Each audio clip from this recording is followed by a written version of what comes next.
Asilas, I have to commend you for handling that Canada terrorist crisis as smooth as you did. I thought the Prime Minister was literally going to cry on live television at the prospect of facing the American military.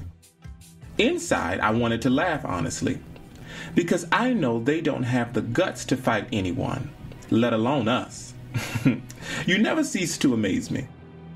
Mr. President, I'm going to be blunt with you. Canada was merely a test. I think you and I know exactly what is in play here. But I need to know if I can really trust you. How do I know you are not just spying for the group? Hey, hold on now, Asilas.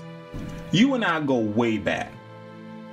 And I have done nothing but be supportive of you, in private and in public. There's nothing I wouldn't do for you. Just ask me anything. But if you need me to prove my loyalty, I am unsure as to how I can do that. So you're going to have to rely on your faith and intuition. Look, I understand you feel a little paranoid, and I'm sure there are people in your midst that are trying to undermine you because they work for the group. But on my honor, I would never betray you. Sometimes I don't know who to trust. But believe me, if I thought I could not trust you, I would not have you in my home with my wife and family for Christmas, now would I? Come on, Asilas. You're too smart for that. And I know that if you want to know somebody, you do the most unpredictable thing to throw them off. I'm happy you invited me over for Christmas dinner. I really am. I just hope this gesture is genuine and not some ploy to feel me out and to see if I'm a traitor. That just isn't right, and you know it. I know it isn't. Forgive me, Joshua. You and I have been through a lot together. You are true to your word. But let's be honest with each other. They have their claws into you. I shield you from a lot of it, but they still have ways to get to you. See, you are still alive because they think they can use you and because I am loyal to my friends. I suppose that is an awful position to be in, but that's why I make sure you are always protected. And I appreciate that. Look, Asilas, if you're trying to ask me something, just ask me. Will you tell me what is happening over there? I need to know if you are willing to sacrifice yourself for the sake of our nation and our people. Will you enter into their midst and report back to me what you see and learn? Asilas, if I go back there, they'll know exactly what I'm doing. I'll never walk out of there alive. So be convincing. Sacrifice something of mine. Like what? All they want at this point is your head. Bring them someone they will accept as a down payment. I happen to know the group wanted the one who coronated me after I was sworn in. The Pope refused, as you know, so I crowned myself with Jeff Turnbull of the World Evangelical Alliance on hand to bless my coronation. We had to fake his death in order to keep the group from getting to him. Asilas, no. You can't do that to Turnbull.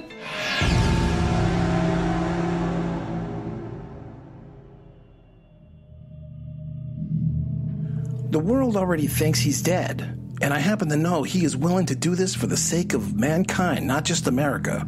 He is ready to make this sacrifice, Joshua. He is your ticket back inside. I need you to do this and find out what they are planning. If they suspect anything, Asilas, they will kill me too. Which is why I am asking you if you are willing to make the ultimate sacrifice for your country. No, for the world. This is a fight to save humanity.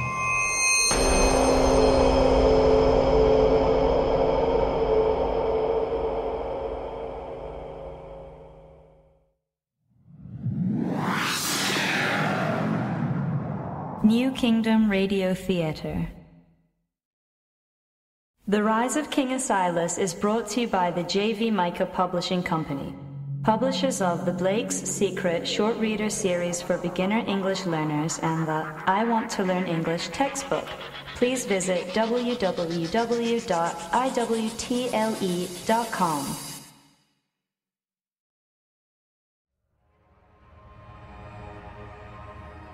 Former President Joshua Jackson was sent by King Asilas to infiltrate the monster group using an evangelical leader as proof of his loyalty. President Jackson was immensely nervous about bringing the evangelical leader to them. He knew they would torture him to a slow, horrific death.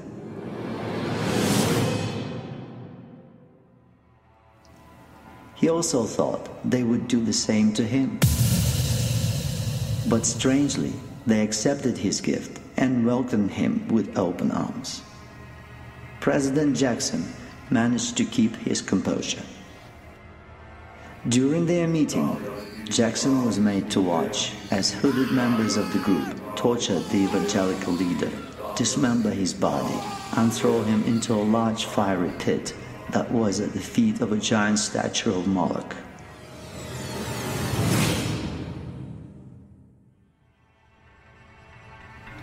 Five goblets of the man's blood were passed around, and even Jackson had to drink from them. Then, 3 of them removed their hoods. Jackson recognized them. They were famous music moguls and entertainers.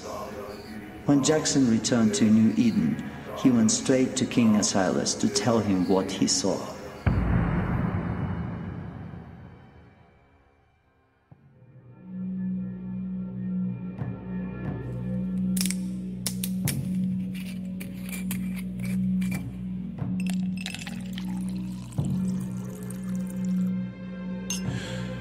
Well, you look like you've seen a ghost, and sweating nervously. It must have been pretty bad. It was awful, Asilas. I mean, we've seen some pretty ugly stuff over there. But 2 nights ago was something out of a horror film. I don't know if I'll ever be the same again. Relax, Mr. President. Take a deep breath. What did you see? Well, first, they tortured Turnbull. And we knew they would do that. But then they dismembered his body, poured his blood into these medieval-looking cups and made us all drink from them. And then they threw his body into Moloch's pit.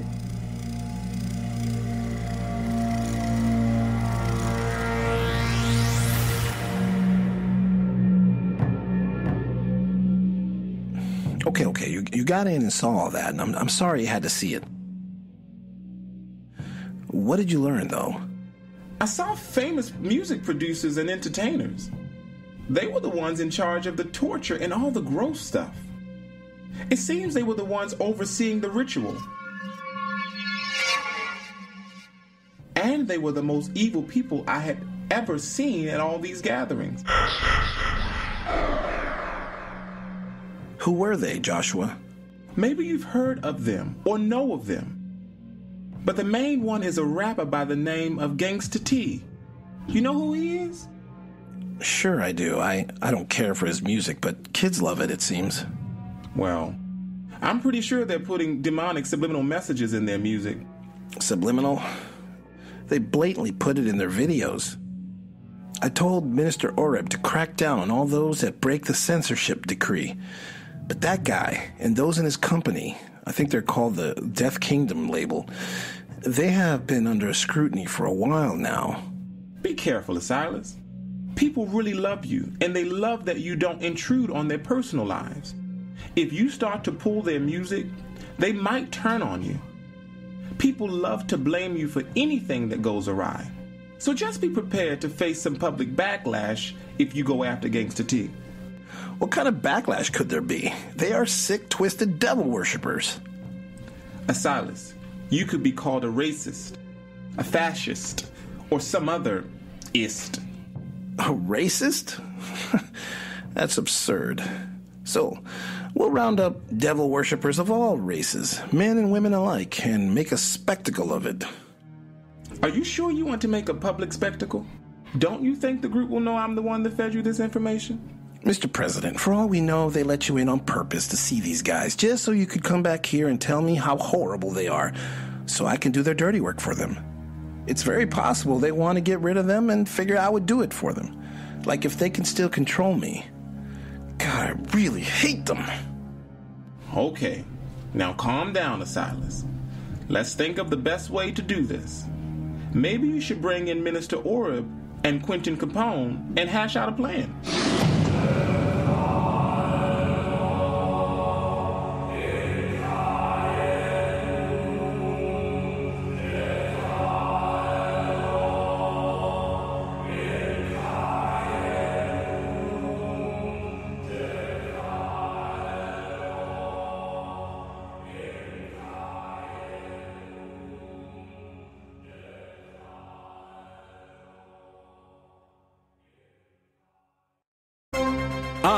Eyewitness News, where news comes first.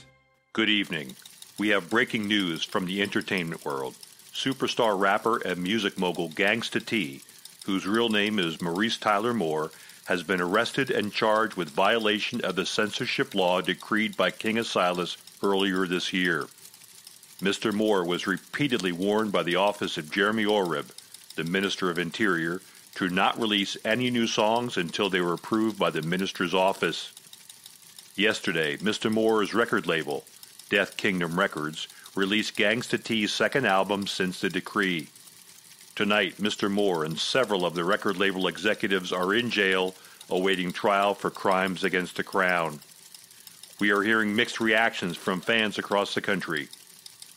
We go live now to our own Phil Maccabee in New Eden to get reactions from residents in the capital. Phil, what are people's reaction? Good evening, Tom. Fans of Gangsta T and other rap artists are expressing discontent with King Asilas' decision to arrest music artists. Some went so far as to accuse the king of being a racist and that these arrests are an indictment on the African-American children.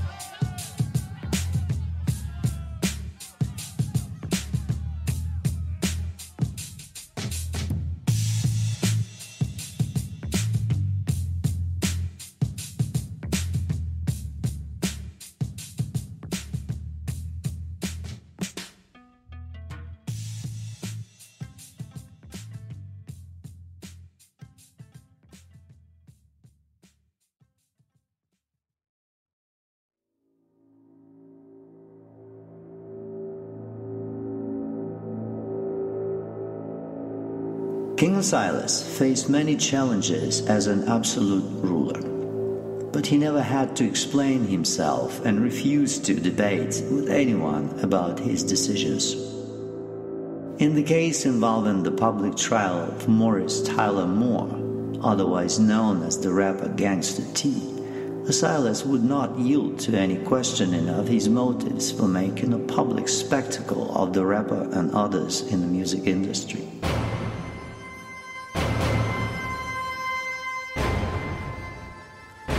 Usually, these open public trials were overseen by justices and in some cases Capone. Asilas wanted people to come to know Jeremy Oreb as someone who has all the faith of the king and stood with him during this event, which was watched by billions of people worldwide.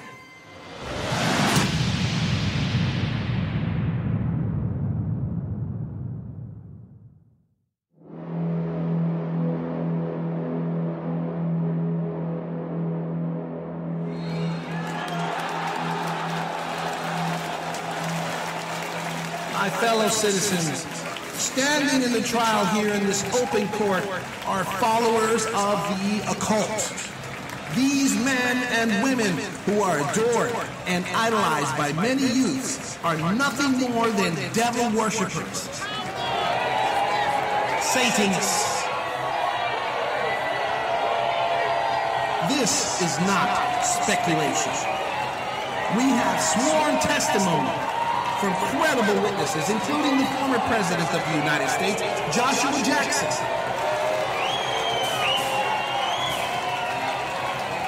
This man, Mr. Moore, and executives of his label, Death Kingdom Records, have been identified as participating in murder, human sacrifice. They are accused of being complicit in intentionally putting satanic messages, subliminal and blatant, in their songs and music videos. They are accused of participating in the kidnapping, rape, and mutilation of children, of human trafficking, and high crimes against the crown. Minister Oreb, what say you of this matter? Citizens of America, the people standing before you are charged with high crimes against the crown, and the capital crimes of kidnapping, rape, and murder. The evidence presented to the Office of the Ministry of Interior is sufficient in carrying out the maximum punishment for Mr. Maurice, Tyler Moore, and his accomplices, Herman St. Mark, James Kane, Abby Malik, Delilah Gomer, and Samarian Manson. These men and women from different walks of life, different ethnicities, and different backgrounds all found their way to the most nefarious group this world has ever known. They are pawns in a sinister plan to destroy America through normalizing evil in their forms of entertainment. In the opinion of the Office of Interior, there is no redemption for these vicious crimes, as there is no remorse for what they have done. These poor excuses for human beings have no morality, no shame, and only wish to deteriorate our society with their filth. So as you stand accused, I ask you here and now to state your case, or simply admit your guilt and accept your fate.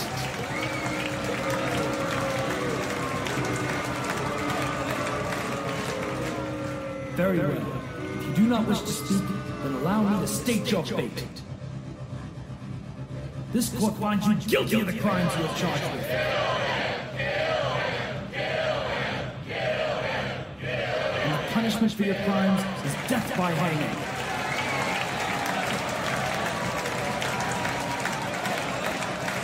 After you die at the end of the rope, your bodies will be taken, dismembered, thrown into a fiery pit, just as you did your victims.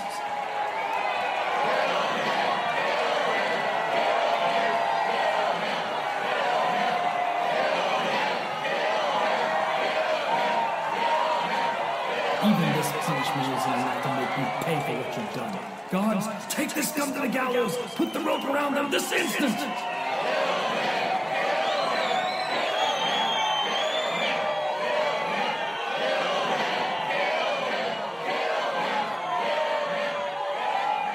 On the count of 3, let them hang!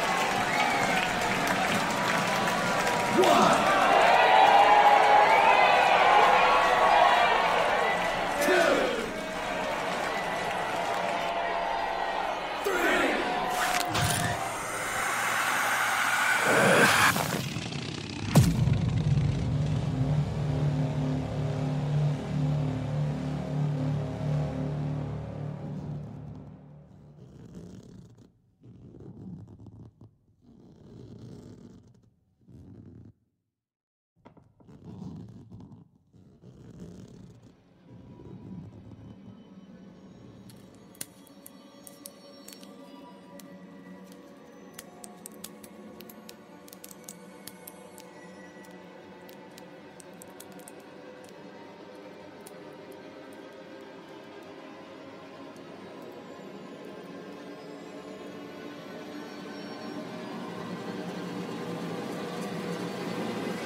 There's clouds forming in the east.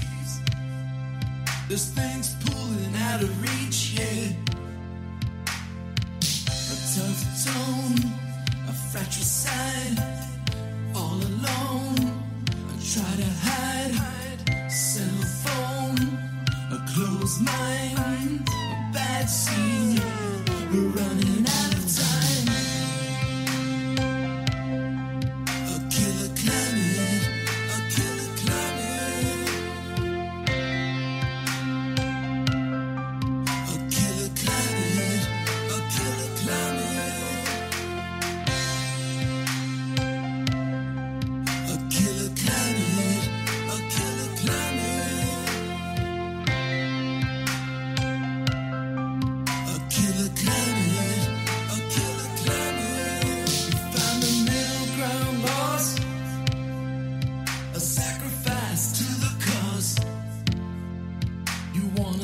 understand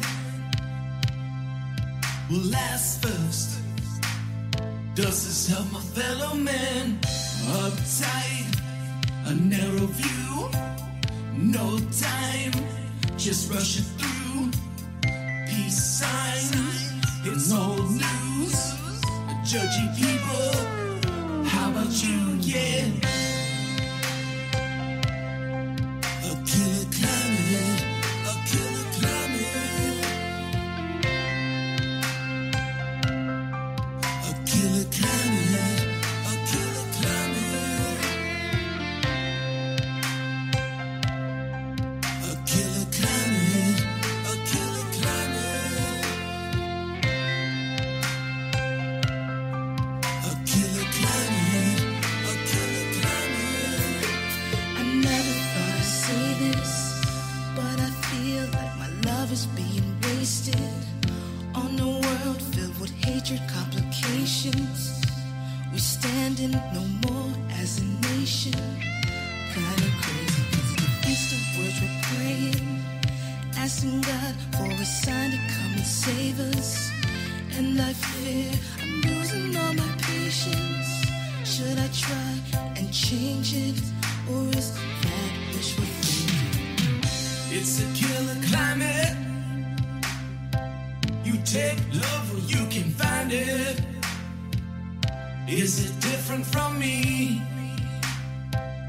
Better yet, how does this affect me? The trench is dug, stay positive. It's getting rough, where you live. Too much, I try to give. I draw lines, you can miss it.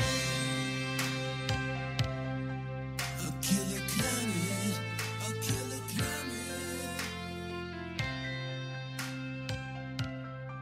A killer climate, a killer climate. A killer climate, a killer climate. A killer climate.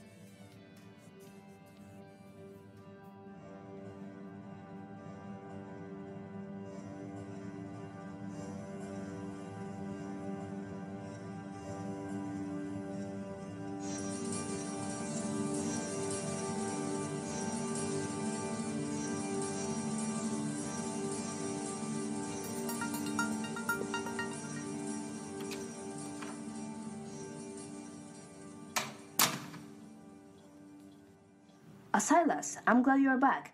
I missed you. But I can't believe you killed Gangsta T and the others. I don't understand. Why did you do that? Because they had very bad intentions and poisoning people through their demonic frequencies. They're what? Look, I don't think they were bad. I actually like their music a lot. Really? And tell me, what is so good about their music? Well, I'm not sure what you mean. What kind of feelings do you get when you listen to them? Okay, sometimes it makes me want to run, so I listen when I am training alone or going for my runs, or when I am at the gym on my own. I can listen when I'm training with the cadets, but on my time, I listen and I run faster, I think. So, it makes you want to run, but how do you feel inside, in your heart, in your mind? Well, some songs make me mad, I can't lie. Like, I think I am being oppressed and somebody's making me do things I don't want to do. So yeah, I get like a fire burning inside me and I feel like fighting or punching somebody. But not all the songs do that. What if I told you those people worship the devil? Like, no lie, for real. They actually kneel and pray to the devil. What if I told you that's what they do?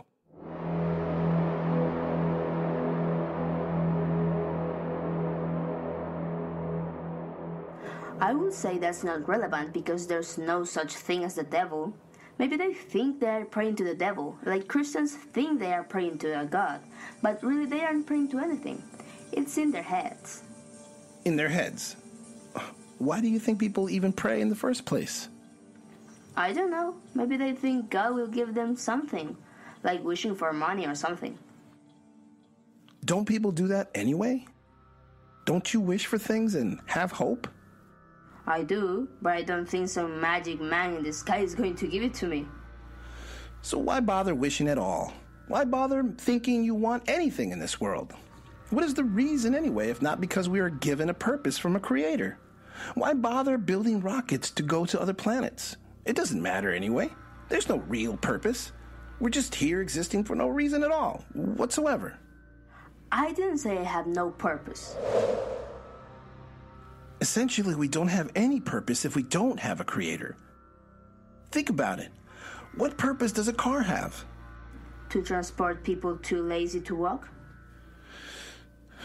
The car has a purpose because we decided what it was. The car does not think for itself and does not rationalize. But now we have computers, artificial intelligence. They exist because we made them, but they don't rationalize. Not yet anyway. But once they do, what will they ask? Probably the same thing we all ask. Why are we here? And we'll tell them, but they won't understand. Just like we don't understand. But humans are not magic. We didn't magically create them. You assume God is magic. Perhaps God is the most brilliant entity that exists in the whole universe. He knows all the rules there are to know. He's immortal.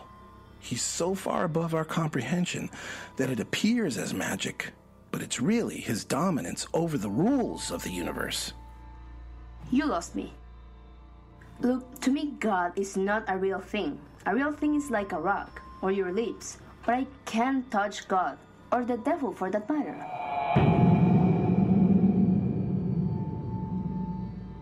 So you have to touch something in order for it to be real and true. I would say so, yes. Can you touch a thought, a dream, an idea? Can you touch the feeling of love? Come on, Asilas. Those are not things. I can see a rock, I can see your lips and touch them. A thought is not a thing? A dream is not a thing? Well, yes, they are things. And they are real? Yes, they are real. But you can't touch them, can you? No, you can't touch them because they aren't physical. And you can feel them, right? You can see them, right? When you close your eyes, you can see images and dreams and your thoughts, right? If I say giant green birds, you can see them in your mind, right? Of course I can see them. Let me ask you something. How can you see things in your head if your eyes are closed? Where is that image generated? Well, I don't really know. I don't think anyone really knows, but it's definitely in your head. So you admit there are things that exist that are real, but you can't touch them and you can't explain how it is they are real, right? Because, as you say, they are in our heads, but still real. My king, if you're trying to say the devil and God are real, this isn't how I will be convinced. I will guarantee you this, Abigail. God reveals himself to you in the form of beauty in nature, and the love you feel, and the happiness of life, without the need to explain it. When the devil reveals himself, he does so by tricking you into believing what you do is okay, even though somewhere inside you know it's wrong, like stealing or lying or doing things behind people's backs. The things we know as humans that are bad to do to one another, the things we know that are immoral, those are the things the devil tricks you into believing are okay. God does not need to trick you. God does not need magic. God only needs to love you. Because without God's love, we will surely destroy ourselves. And it will be the devil who will show us how.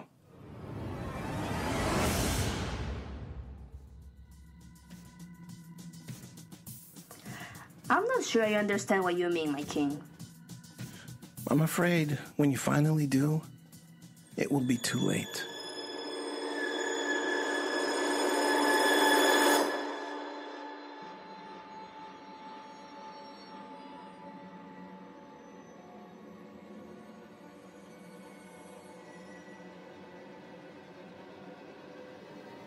After the hanging of several music artists and their producers, I directed Minister Oreb to go full force on stopping the streaming and distribution of music and other forms of media with subliminal demonic messages and backmasking.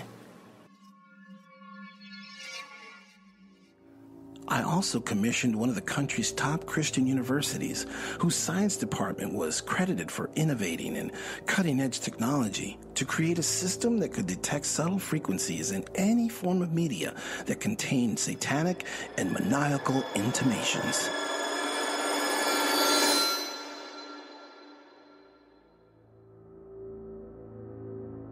This technology, plainly dubbed the poison filter, is the key weapon in Minister Oreb's arsenal in our effort to rid the country of the filth and perversion that has been destroying our youth and all Americans since long before the war.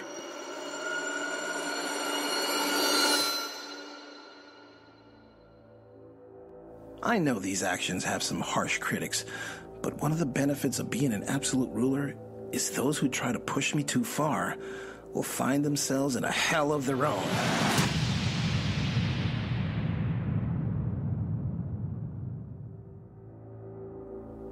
So the pushback is minor. I know the sentiment is there, the dissatisfaction with some of my decrees. But the people are sometimes like children in that they don't always know when something is bad for them until it is too late. The monster group has had their way with media for far too long, and it is about time I stopped them cold.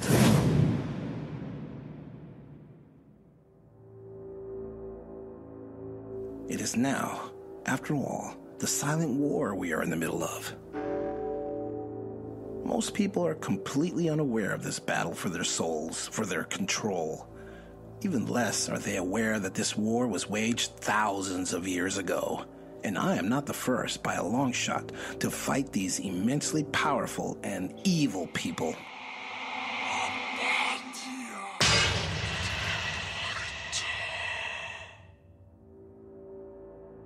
But I swear to all of my countrymen, I will not be defeated by them.